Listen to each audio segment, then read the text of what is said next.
Good evening. Welcome to Defacto Review, a weekly in-depth analysis into the news and current affairs here in Mongolia with our commentator and economist, Jargal Defacto. Good evening. And I'm Anand Tumurtov for MNB World. And you can join in the conversation on Facebook and on Twitter with the hashtag Jargal_Defacto. And you can watch us live on MNB World on Facebook. Today in our program, will the proposed constitutional amendments bring about better governance? The Mongolian People's Party proposed having one constituency. Is this viable, or is it just a distraction? Two Mongolian diplomats were caught bringing heroin into Germany. Who were they, and what do their actions say about Mongolian foreign policy? Okay, on to our first story. Ever since the Mongolian People's Party took power in parliament, there have been talks of amending the constitution. In May of 2016, a working group was established to draft a constitutional amendment.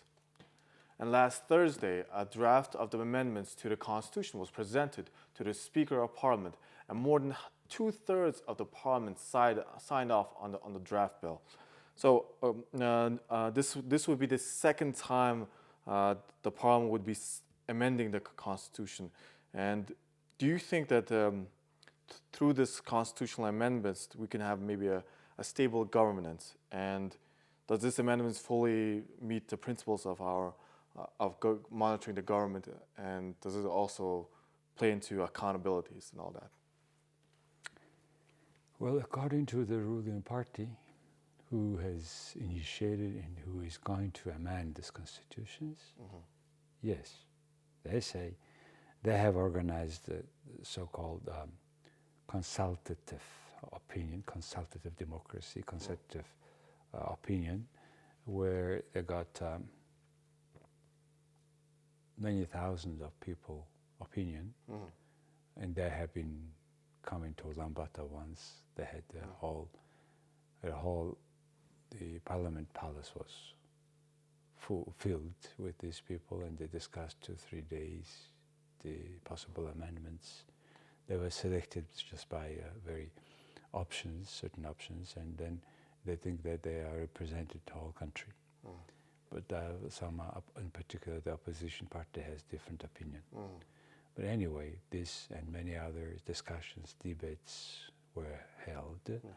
And total, they say 5.4 million opinions, comments came to the subcommittee for the amendment of these constitutions.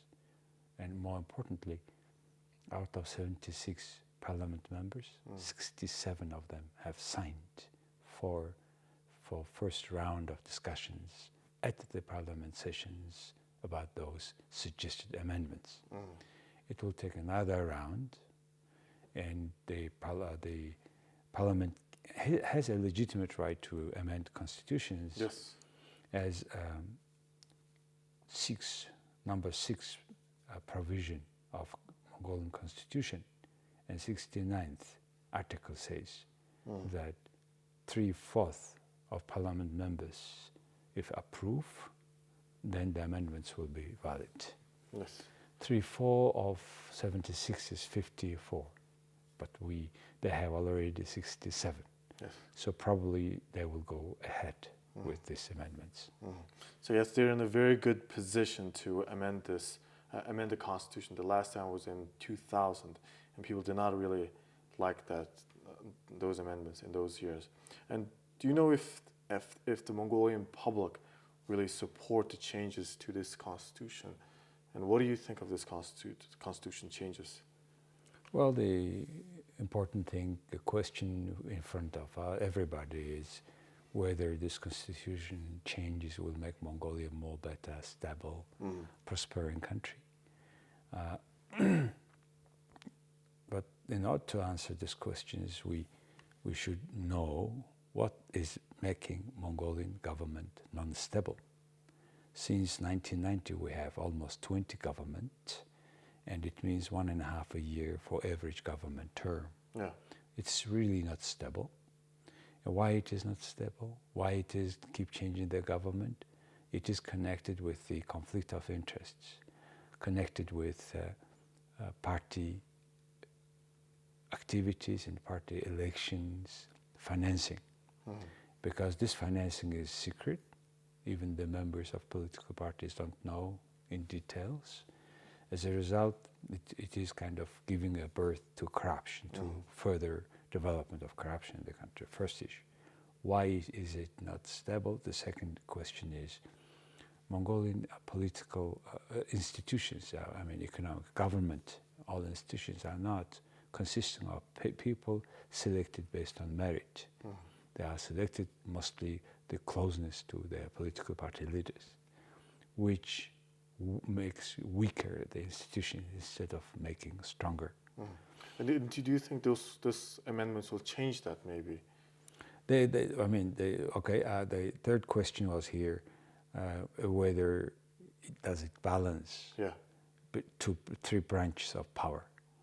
So these new amendments are addressing these issues. First, about the political party financing, they demand the political parties specifically provide this certain provision that the political party must have disclose their political party financing, and also provide the conditions where the state can also finance partially the political parties. About the people, public officers based on merit or not, they address this issue in this way. They say that after elections, there will not be any public offices changes. People, because the political elections, they try to be more like to classical democracy. And the third, to have a balanced, the judicial power, for example, they will have a responsibility council of the courts, the judges, which will consist of 10 members. 5 of them will be nominated from the parliament, which it makes me a little bit upset and not to believe that if 5 of them are nominated again from the parliament, how much it will be independent. The other thing is concerning the Constitutional Court. The new amendment says that they will not give a chance for politicians to be a member. So very not clear what politicians they have in mind. So this etc. small in here in the amendments, but in general the amendments address those 3 concerns which make the government not stable. So it is, I believe, one step ahead than from the current positions, but also the 2000 amendments was main controversial thing was, we call it tahordel, double del, where the parliament member can be also a cabinet member. Now we have 16, that changes, 16, 15 ministers, but now this new constitution says 5 maximum. Well, it's another attempt to solve the issue which could be solved, let's say, by 2 chambers, for example. So they keep the current system as it is, but only they change also president term into 1 for only 6 years, and minimum age 55.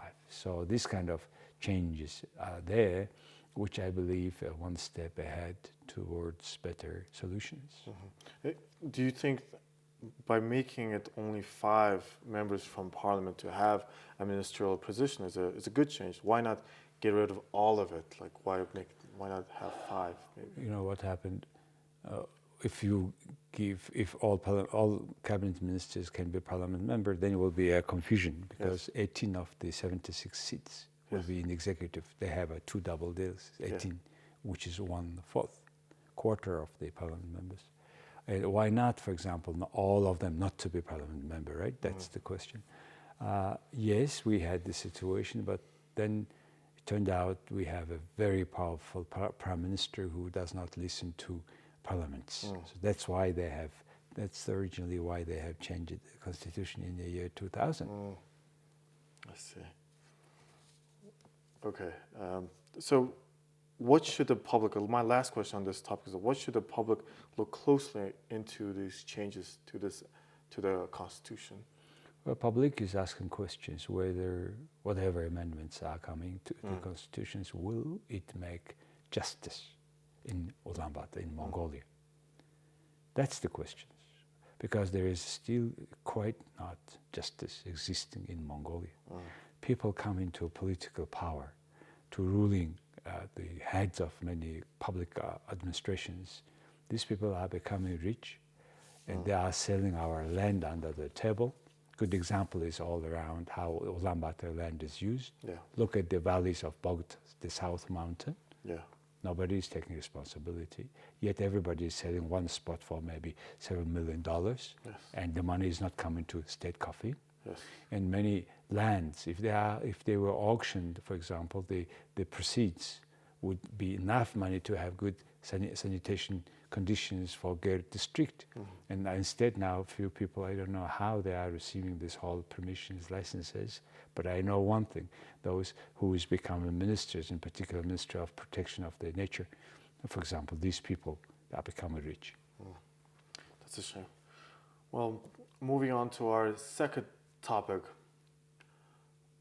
it also pertains to laws. And earlier this week, the Mongolian People's Party actually proposed a major changes to the election. And in those changes, we're having one constituency and giving those voters, basically Mongolians, the right to choose all 76 members of parliament. In 2015, new legislation determined that the presidential, parliamentary, and local elections would be regulated by one law. But lawmakers now see that law was different, and they drafted a new amendments to proposing that the presidential and the parliament and local elections should be regulated by different laws.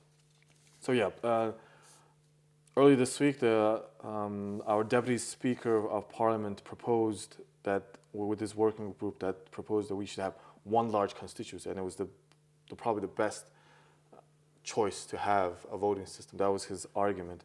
And do you think, how would our nation never had this kind of a constituency, and what do you think of these changes, maybe?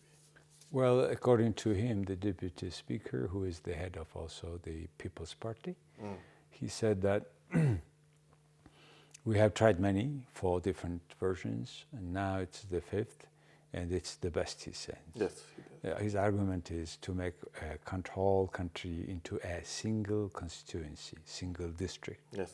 And every political parties will, larger parties probably will go with 76 candidates, and smaller party maybe fewer, and then the independents come. So altogether there will be probably, they will estimate about 500, 600, 700 people coming to the elections. And this is actually it's called party list. They will bring party list of 76 people, okay? And similar system is existing, for example, in Israel. The whole tech country is a single constituency. But first they select, they decide each political party how much they have seats. Then the candidates who will take these seats from the list, from the top, whoever is receiving larger votes. So that's the system. It's called a larger proportional system of voting.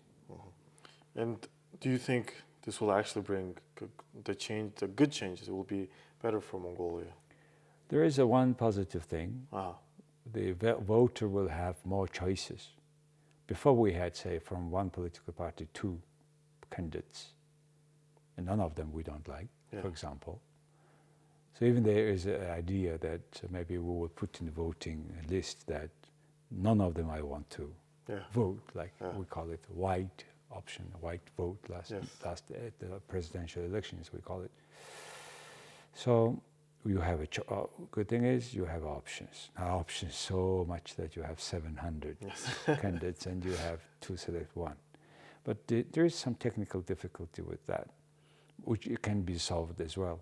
When you come to the voting ballot box, you just select, because it gives you a chance. Once you are electing just one, you already elect before you leave your home, whom you will elect. You come and pick up the particular party or candidate. There's a book, separate books or lists will be there. That person picks up that person whom he wants to elect, and he will highlight that page, highlight with black, and then it goes to a counting machine. The remaining he will put into probably another box. So this is the way how this technical issue can be solved. Yeah. So that's technically it sounds like this, but that will be not easy also for many people, in particular not well-known people, including the candidates, independent candidates, but that's the to be downside, elected. though. Yeah. And then only well-known, for good or for bad, politicians will have more chance to be elected, because the people, first of all, I mean, good or bad, but they try to vote somebody whom they know. So those new or smaller parties, they will have more problems. So that's why we probably need to change a bit time of the campaigning time. It's too short, 2 weeks.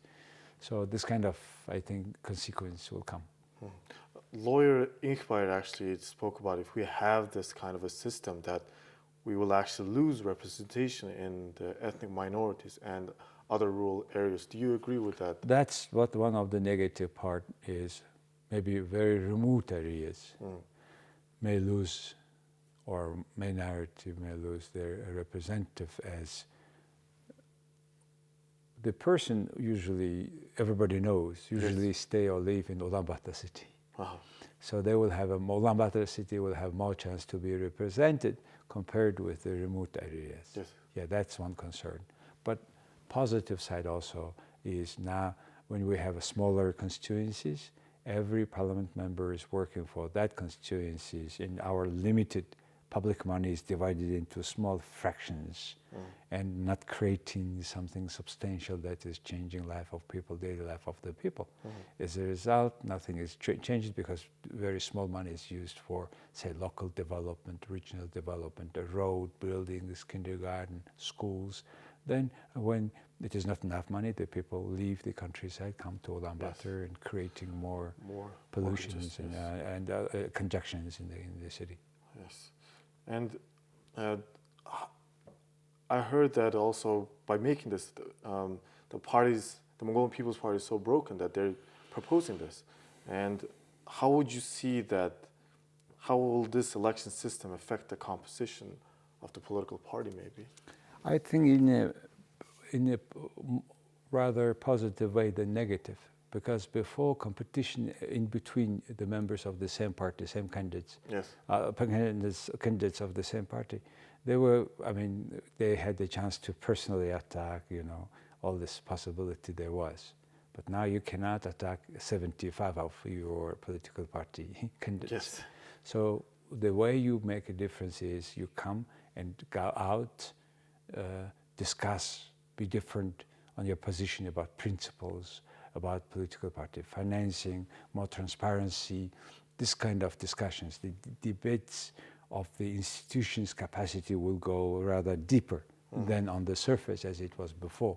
So I hope in that sense it will be better, one. Secondly, say Mongolia, 1.5 million voters. Divide into 76, then we have about 20,000 votes per seat. And this out of the 76 from a political party, from the top may receive not 20, maybe 100,000, 200,000, which is almost like 10 times more than they say a middle list person, right? So first of all, the 76 seats are taken proportionally by the amount of votes that this political party have. So they may have, say, 36 seats, 1-to-1 party. But now they have 36 seats, but 75 candidates. They go from the top. But it usually stops maybe at the level of 20, because they should be minimum threshold. like Israel has 3.2% of the votes, is minimum giving you ticket to go into the club. In Kazakhstan, 7%, Kyrgyzstan, 5%. So Mongolia should have this threshold, which is not yet specified. And what I'm afraid of is they will not be specifying in this law, then they can just regulate by some way resolutions, which will cause more steering. Because the other political parties in the list down, they want to be there too. So that's the situation. So, my last question for this topic is that some people saying that this is actually a distraction, that this law will not pass, and it's just a distraction from the constitutional amendments. Do you agree with that? I think even let it be distractions, but still this ruling party is going to discuss this issue, both issues, constitution's amendments and this issue, really? Right? Because 85% of the public, the seats they have.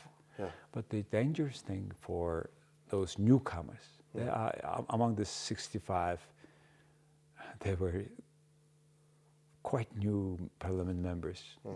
Not everybody knows except their voters, them. Those people will have problem with this sort of election system because they are not well known. Yes. So they may oppose it, giving a more chance to have a less than a three-quarter of the parliament members. Only in that case, these two laws will not be adopted. Otherwise, it will be adopted. Mostly adopted, I think, because the People's Party has traditions, boss is boss, so let's see. Oh, scary. Okay, moving on to our third topic. Last week, the international online news outlets reported that Mongolian diplomats smuggled heroin, 70 kilograms of heroin into Dresden, Germany. The diplomats were caught, in fact, arrested in May, but their story is just now gaining attention.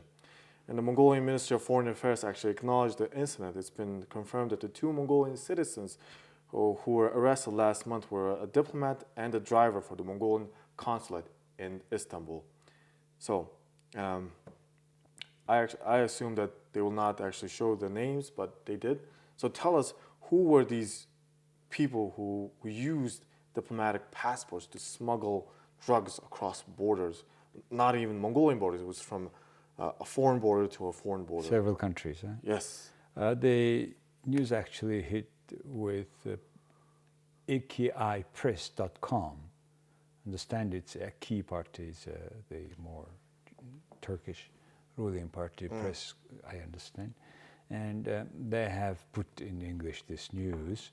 The events happened a month before, but it was on June 6th. Yes. These two diplomats were arrested nearby Dresden. They have refused to be checked, showing their passport, and demanded diplomatic immunity. And the German police said that you are not accredited in Germany, so we will not regard you as diplomats. So they have, of course, disclosed everything, and they found this heroin, 70 kilos, in two separate, bags, or probably. And they were coming from Czech, yes. So they looks like they have crossed several borders, yeah, and came to Germany. And probably if they arrest them in Dresden, nearby Dresden on the highway, that means I think they knew they're giving them more kind of chance to go deeper, and they want to know more, etc. I think this kind of things. But that's very bad news. And it is not first news about Mongolians being involved in cigar, tobacco, now heroin. Yeah. Our diplomats were using their immunity, basically falling our face in front of the world community. Yeah. And how do you think this happened? And how connected are these people to our current politicians, maybe? Straight. We have a corrupt system. Political power is corrupt because people go there not based on, the public officers go there not based on merit. They're based on how close they are to the political party leader, who controls the whole money and who not disclose the true money financial situation of a political party. And surprisingly, these members of these political parties never demand. If they were demanding, it could be somehow light there, and we had some information, which is completely totally secret, which makes the head of the political party like a mafia boss. So close to him and to people whom he has blessing, and these people are coming even to all public offices, including foreign offices. And it's very pity because this one is happening for quite some time. There are several diplomats who have been arrested, involved in this cigar smuggling now, heroin drugs. Smuggling. There was also fentanyl. Yes, in Russia, the former ambassador, and then in Germany also diplomats. And I have names of these people, and in Belgium, Hungary, Bulgaria, etc., etc. And it is very shameful to have these people who thinks that diplomat passport is kind of camouflage for their speculation, for their smuggling of illegal things and doing of any illegal activity. Do you think this is actually a fallout from the politicians of selling and buying seats, like the example of the 60 million case of Inkbolt selling seats to the highest bidder of people, like the high-ranking offices, maybe? Exactly. Both are just the consequences of the corrupt system. And this corrupt system even selling all these positions, including the positions, looks like abroad. Yes, diplomats. And that's very unfortunate, and it's unacceptable. And we demand, the people should demand the Minister of Foreign Affairs to take very urgent measures to stop these people and other people and preventing this kind of coming people to the foreign service of the country. So my last question, you mentioned that these cases were far more in between, and so these cases actually happen more. And do you know how can we actually eradicate this culture altogether? One, of course, all this judicial system should work, which should be independent. Unfortunately, not independent. That's why we are changing these constitutions. Should work this justice system, judicial system first. Secondly, all Mongolians, we should change our culture towards public office. And those people who think today, young people in particular, going to the public office and they think they will be rich there, that's a big mistake. They may be momentarily rich, but they momentarily can go to a prison. So public office in the Western countries, in the democracies, it's called public servants. You come there to serve people, not to serve yourself and be rich. And if you do you think like this, and one day you will be in a prison for the rest of your life. That's the, I think, major message. So it's a culture issue. It's a whistleblowing issue. It's fighting for justice. That's the very similar things, simple things that Mongolians need to raise their voice. And unfortunately, we are not that much publicly making a voice on these issues. Well, I hope more people will voice their issues on this kind of matter. And unfortunately, that's all the time we have for today. Thanks for watching Defacto Review on MMB World. We'll see you next week.